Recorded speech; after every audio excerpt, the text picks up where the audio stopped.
Welcome. This is the video for Cooperating Teacher. It's the training for local folks who are serving as cooperating teachers in the local Central Virginia area. So if you are working with a student teacher and you are in Central Virginia, this is the video that you are supposed to be watching. And this is the second one, actually, as far as the first one was an introduction. This one is paperwork and assignments. So these are the things that you'll need to do as the cooperating teacher to assist your student teacher in making sure that they have all their assignments done so that they can get their licensure and become teachers like you. Okay, again, the student teacher should be delivering a handbook to you. So they'll get it from us and they'll deliver it to you. And the policies and procedures for student teaching are found in the student teaching handbook, but that will be given to you. And then if you want, we have the online training where you can find the link to that, but the student teacher should give that to you in hard copy form. Schedule. We talked about in the last video how it is important to make a schedule. So again, these are, if you're making a schedule, I wanted to talk about how student teaching is laid out and the assignments that you'll have to do along with your student teacher. We talked about in the last video the planning that will take place, and the student teacher is obviously responsible for the planning of the instruction that they'll do, and you as the cooperating teacher, if you'll view those lesson plans and then initial them to make sure that you agree that they are thorough and that they will lead to an effective lesson. That's helpful for us for documentation, and so the student teacher feels comfortable that you agree that it's going to probably lead to a successful lesson.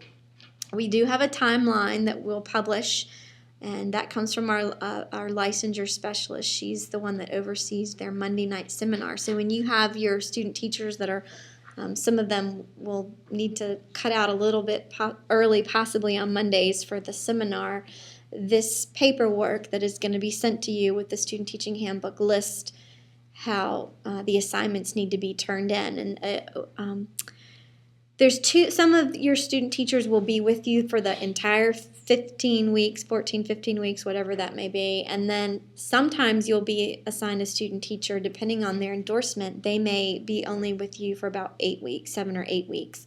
Those of you that are going to probably have one placement will be those of you that are hosting an elementary teacher or that's a secondary teacher like social science or English. Those types of student teachers will stay in their placement for the entire semester. But some of you may be getting a student that is getting an endorsement that's pre-K through 12. Like if you are hosting a special education student, you might only have them for about 8 weeks or so because they're probably going to be doing a special education placement in the lower grades and then some in the upper grades. Same thing for music and PE. So depending on if your student teacher has 8 weeks with you or 16 weeks with you, that will determine of when these assignments are due. For you, the cooperating teacher, one of the first things you want to do is fill out the stipend form because we won't be able to pay you if you don't fill out that stipend form. So that, again, should be with that packet with the student handbook that will be delivered to you from your student teacher. There'll be a stipend form. Fill out the stipend form, return it, make sure it's signed, and then we'll do our best to try to make sure that you get paid for your willingness to serve as a cooperating teacher.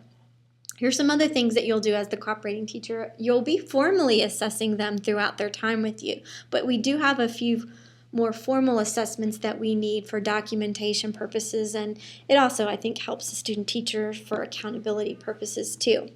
The first one is the preliminary TCA, and that will be due halfway through their time with you. So if they're with you 8 weeks, then the preliminary assessment would be due like the 3rd or 4th week that they're with you. If they're with you for 15 weeks, then that preliminary assessment would be due around like week 7 or week 8, so forth. So it depends on how long they're with you. But we call it the TCA. And I think in the next slide I actually have, in the next, right here, this is a little snapshot of what one looks like. The student teacher needs to print this from the website, and they know where the TCA is found. They need to print that. They need to give it to you. You'll fill it out. You'll need to sign it. Make sure you indicate whether it's the preliminary assessment or the final, because it's the same form. It's just preliminary is when you're kind of giving them the, if I were to give you a final grade today, this is what it would be. But that's preliminary, so that they have another chance to maybe improve and work on some other things. So then the next one you would fill out is the same exact form, but you would check that it's the final TCA. And then that's where we usually try to get a final grade from you.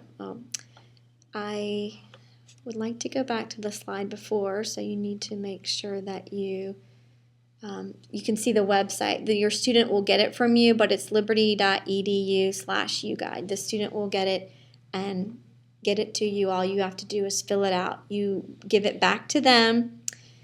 They'll scan it, and they have to submit it to LiveText. So all you have to do is fill it out in hard copy form, give it back to your student teacher. Or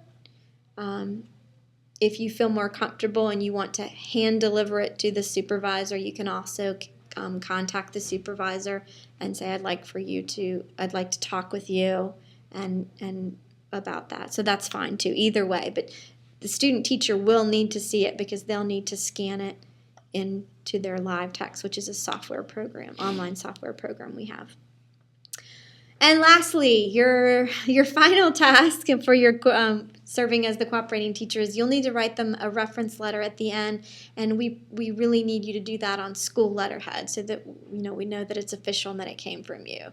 So please do that, and then we'll also send you an online survey of our program. It'll just be a quick survey that you can click on the buttons, and it's a survey of how you feel the quality of your student teacher was, and how you feel their preparation was to get them ready to come work with you and serve as your student teacher. We already talked about this slide in the last video, but again, it's your supervisor. That supervisor from Liberty needs to come and make sure they're communicating with you, observing the student teacher. If you need them to come out more because you feel like they need a better understanding or snapshot of what's happening in your classroom, just make sure you communicate that to them. And they are also filling out paperwork and observation forms on your student teacher that we have to have for our licensure specialist. There's 4 big assignments that student teachers have in addition to things like their journal and their lesson planning, but they have to do these for us, and it's put in again that the online site I was telling you about, which is LiveText. So they have a portfolio, a TCA, they have a field experience summary, and assessment project. They know what those are, but I just wanted to let you know what they're working on as students. They'll have to do a portfolio, so if they ask you about some pictures and so forth, that's probably what they're wanting to do, is put some things in their portfolio. And the rest of these are things that the students need to do. The TCA is the thing that you actually fill out on them, this teacher competency assessment. You fill that out, they scan it, and submit it here. So the student does that. You just have to fill out. And this last one is the assessment number 4, and that is where they are going to do a little project in your room about pre-testing, instructing, post-testing, and then reflecting on that. But they can tell you a little bit more about that as later in the semester. Very quickly, some of your students still may not have enough Christian service credits to graduate. So if they ask you about serving in some way to do a Christian service assignment, just make sure that that's supposed to be 20 hours, and they need to do something in addition to what their duties would be as a student teacher. So if they say, I need a Christian service credit to graduate at the end of this semester, then you may say something like, okay, well, here's an initiative that we have in the school. I'm not directly involved in it, but it needs to be done. And then you can set up some kind of project for them to do, that they have to have 20 hours of service to you or your school that would be in addition to their role as a student teacher. Again, we have that website for additional training or information. It's right there for you. And we want to kind of close with making sure that you understand what we expect from our students as far as their disposition. We can talk a lot about planning and paperwork, and those types of things are important, but really implementing and their attitude and the way they interact with others and treat others with respect and professionalism, those are things that we really value. So we want to make sure that you understand our emphasis on that, and that if you have any issues with your student teacher concerning any of these areas, that you would definitely contact your supervisor, because we definitely want to take care of any of those areas that might need a little tweaking.